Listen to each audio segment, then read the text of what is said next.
कहा जाता है कि ये जो नवमी तिथि है ये बहुत उदास होके आई राम के पास, बोली कि जो सभी और तिथियों में तो सब जन्म लिए हैं लेकिन नवमी में कोई जन्म नहीं लेता, सो आप ही बताइए कि मेरा क्या होगा। तो राम ने उन्हें कहा कि मैं आपके इसी तिथि में मैं आऊँगा। और इधर फिर चंद्रमा भी बहुत दुखी हो गए कि राम आ तो रहे हैं लेकिन वो तो दिन में राम का जन्म हुआ था, तो चंद्रमा उदास हो गया कि मैं उनको कैसे देखूंगा, कैसे दर्शन करूंगा। तो फिर राम जी बोले कि अच्छा ठीक है, मैं अपने नाम में चंद्र लगाऊंगा। लेकिन तो भी चंद्रमा जो है वो दुखी थे।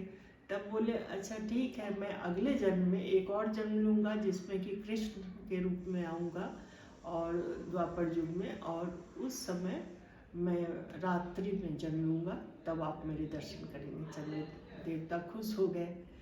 तो इस प्रकार से ये कथा भी है। तो राम का जो जन्म हुआ उसके बाद वो उन्होंने अपना दर्शन दिव्य रूप का, वो कौशल्या जानती थी कि स्वयं जो नारायण हैं वो अवतरित हुए हैं। लेकिन फिर बाल्य लीला भी करनी थी और माता के रूप में कौशल्या को उन्होंने दिया था वरदान किसी जन्म में कि इस आपके कोख से मैं जन्म लूँगा और माता के रूप में आप होंगी। तो इस वजह से वो कौशल्या के कोख से जन्म लिए और उन्हें पूरा बाल्य क्रियाओं जो उनकी थी लीलाएं उन सब के गुरु वशिष्ठ उनका नामकरण करते हैं। नामकरण के लिए बुलाया गया तो वो उन्होंने राम का कह के उनका नामकरण किया।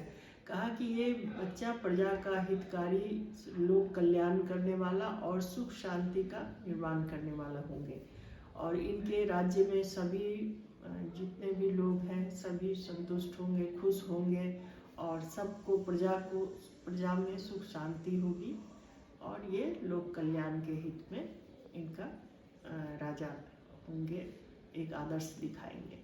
तो उसी प्रकार से वो उनका जब इसी तिथि को जन्म हुआ चैत्र शुक्ल पक्ष के नवमी के दिन, इसलिए रामनवमी। और उसी दिन दुर्गा का भी चैत्र माह में जो नवरात्रि होती है तो वो दुर्गा का भी उसी दिन उपासना की जाती है।